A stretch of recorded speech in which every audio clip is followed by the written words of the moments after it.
Entre un 10 i un 20% de les dones pateixen depressió durant l'embaràs i el postpart, però la majoria ni es diagnostiquen ni molt menys reben tractament. Els professionals de la salut són clars. Si es pateix tristesa, ansietat, insomni, irritabilitat o ganes de plorar, millor anar a una consulta.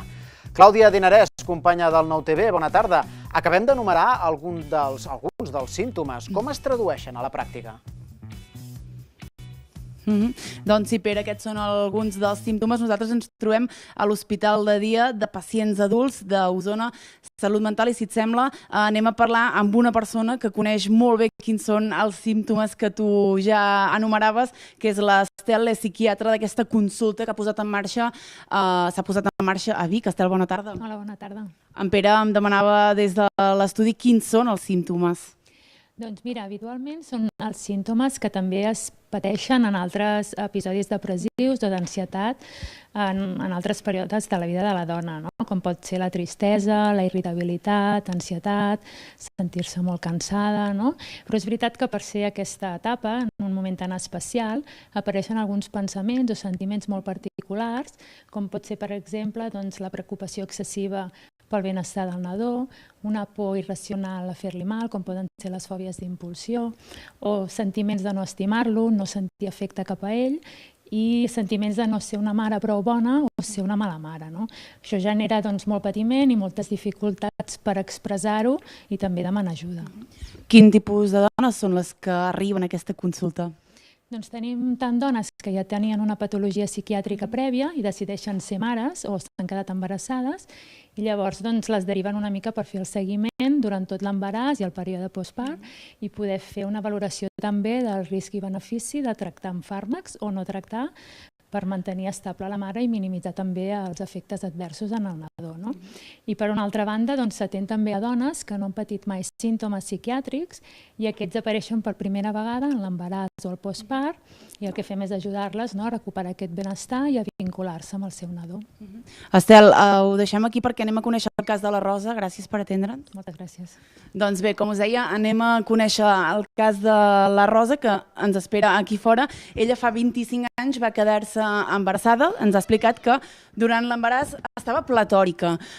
Una sensació que va perdre molt de seguida quan va tenir el seu primer fill.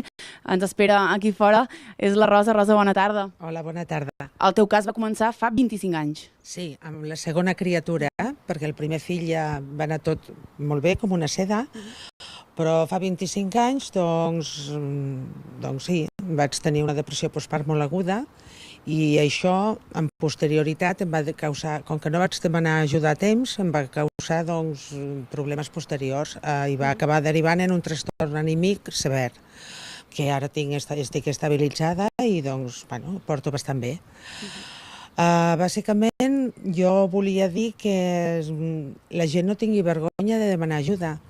Per què és tan important? Pues ajuda a la família, perquè estàs plena de dubtes, d'inseguretats, d'angoixes, i si ho vius en solitari, doncs és molt més feixuc i pot derivar en trastorns més feixucs. Rosa, fa 25 anys aquesta consulta que avui estem coneixent de primera mà no hi era. No, no hi era. A més, jo tampoc estava visquent a Vic, però bé, de totes maneres, aquesta iniciativa és molt bona perquè significa que, bueno, doncs, que les mares poden trobar una professional de referència i poden sortir-se'n. I cal tenir en compte també que és que la societat ara és molt individualista i la maternitat no és només un vincle entre mare i fill, sinó que també tenir fills és un fet compartit amb la parella i també abans, anteriorment, doncs hi havia les àvies, les tietes, les germanes, tot això ajudava a crear una espècie de criança compartida. I ara això no hi és i a més tens una carrera professional que portar a terme i l'angoixa pot ser més dura. És bo, molt bo, demanar ajuda i no sentir por. I fora estigmes. Rosa, acabem amb una frase que puguin fer servir dones que ens estiguin veient i passin pel mateix cas que tu. Molt curt, molt breu.